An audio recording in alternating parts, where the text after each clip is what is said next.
All right, let's see if I can do this in one take, no edit. Yeah, so I actually made a string of Instagram reels regarding whatchamacallit, sorry, recruiting, college recruiting for track and field athletes. So I figured I'd make a longer version on YouTube. So I don't have a lot of time because I promised the wife I would be home at 11. It's 10:57. So yeah, I don't have a whole lot of time. So let's see if I can make an 8-ish minute video, 10-minute-ish video to cover 18 points, 18 points that I went over on Instagram, and maybe be slightly more thorough about each point. But yeah, about myself, I've been coaching. Sorry, I don't know where to look, to either look at the screen or at I'm gonna look at the camera thing. Anyways, I've been coaching for 19 years, and 12 of those years at the collegiate level, and 5 of those years at the Division I level. So I've been on both ends of the recruiting process, where I've been trying to get athletes to a college, or I've been recruiting athletes to my college. So have some experience with this, and just wanted to share those experiences with you. This is, my advice, what I think would be best. But I could be wrong, and there's different ways to look at recruiting and stuff like that. So this from my perspective, and this is not like you're supposed to do this and it has to be like this. It's just, you could definitely talk to other coaches and other consultants and stuff like this regarding recruiting, and I'm pretty sure they'll give you great advice as well that might even completely differ to mine. I mean, it's different than mine. But anyways, let's get started so I can finish. Ooh, crap, I already took up some time. Let's go over the beginning process. So I want to talk about, number one is to take action, and that simply means to just do stuff and not be so caught up with should I do this? When should I do this? Just go ahead and take action. The easiest thing to do is fill out the questionnaires.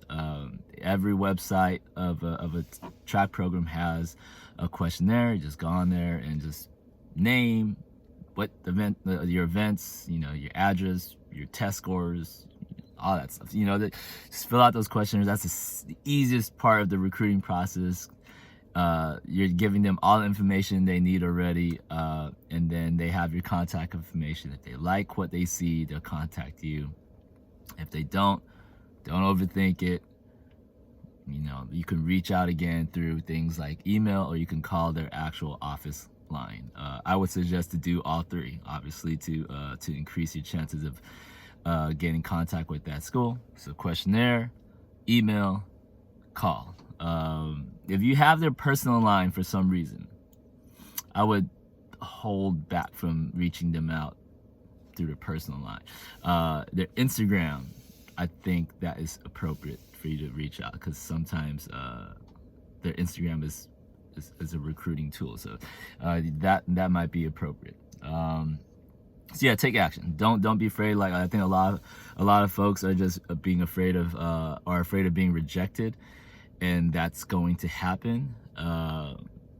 Coaches are gonna see your marks and what you've done, and just aren't really that interested. And sometimes they're really busy, and they just fail to reply back and say that they're not interested. And it's not like they're being an asshole about that or intentionally being mean. It's just like, they're in the middle of track practice, or they're in the middle of some office work, or maybe whatever they're doing. They see that you don't really hit the standards. They read it over, and then okay, I'm moving on to something else. And it's a little rude. And I've done that before. Just because I'm busy. And I hope you don't take it personally, take it offense. That's just happens. You get a lot of recruiting emails. You get a lot of recruiting calls. You get a lot of questionnaires being filled out. You can only get through it's human error. So there's a human side of this whole recruiting process on both ends. So just always be aware of that. There are times that athletes will reach out to me in the middle of practice, and I'll see oh, she's pretty decent, and like, but I'm in the middle of coaching my athletes, and I gotta focus on the kids. I gotta focus on the athletes I'm working with. So unfortunately, I won't reply back right away, and sometimes I forget, and I won't remember. Oh shoot, that one girl hit me up during the middle of practice 2 days ago. Ah, crap, and I'll like reach back out. So during those delays where like you reach out and you don't hear back, don't go into this worst case scenario. Oh, they don't want me. Oh, they think I suck. It's like, just hold on. Just wait, because maybe they honestly forgot for they're they all have lives, things happen, da, da, da. So just wait, and if anything, just send out another follow-up email, follow-up question, not questionnaire, I guess you could send another questionnaire, but follow-up email, follow-up call, just in case they forgot. And yeah. Yeah, and don't be afraid of being rejected. I think I already said that already, sorry, but like that, it's gonna happen.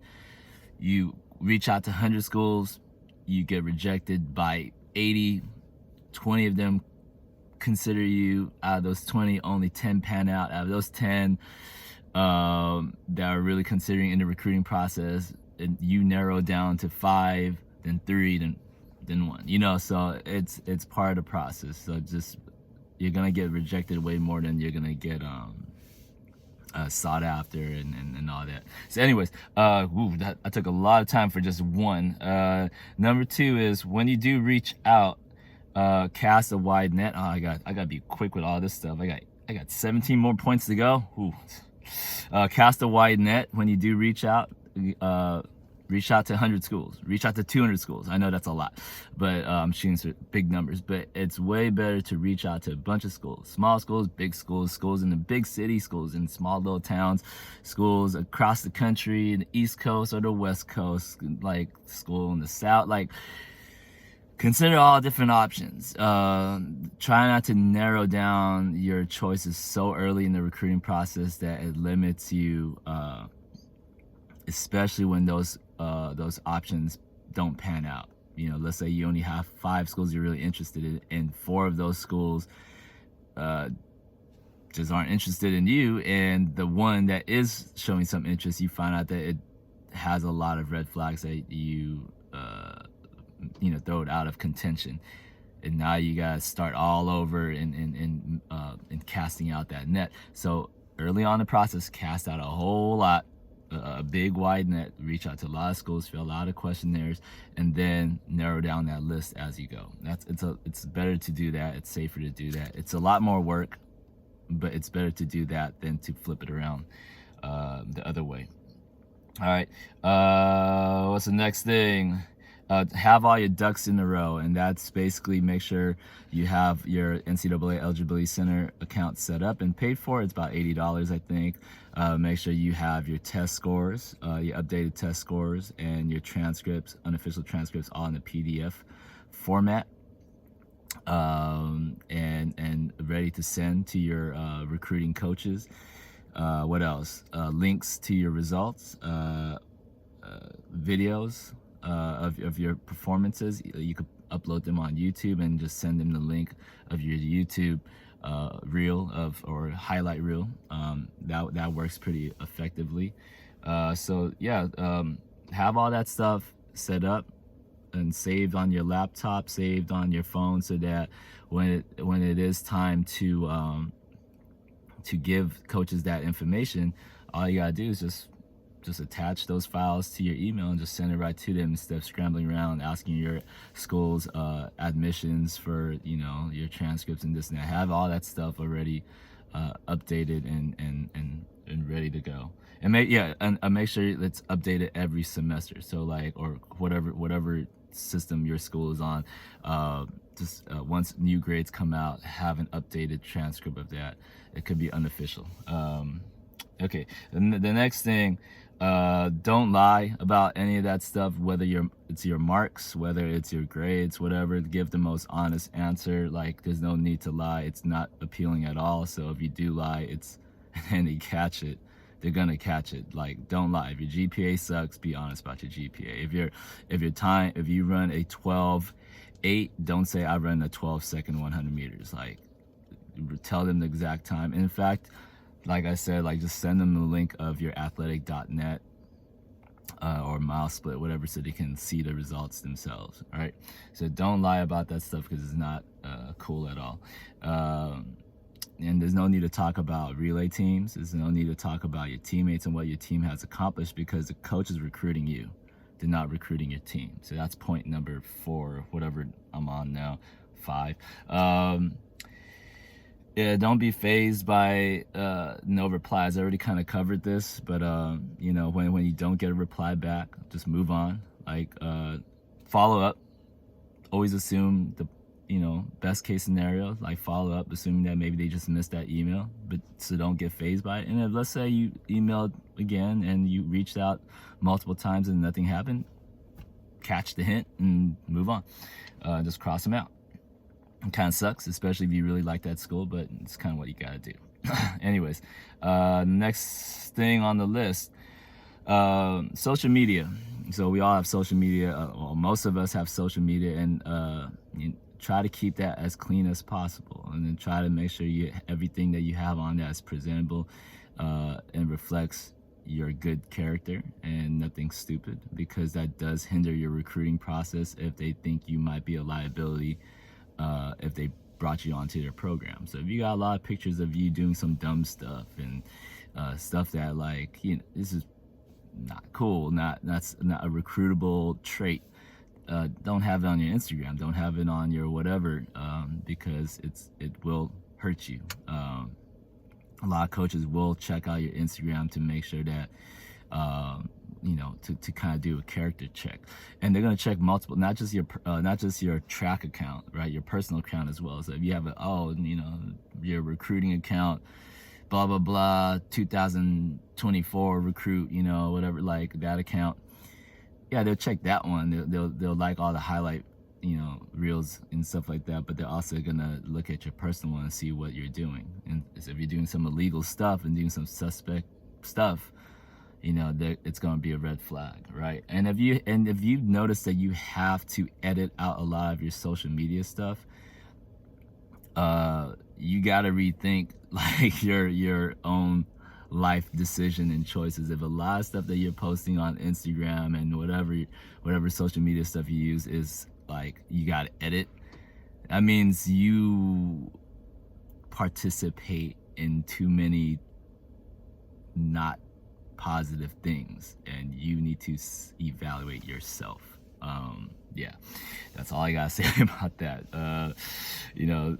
Because eventually the truth will show itself, and you're gonna, you can hide all the negative stuff that you might be doing, and you make it to the college level and you haven't corrected your bad habits and you still act a certain way,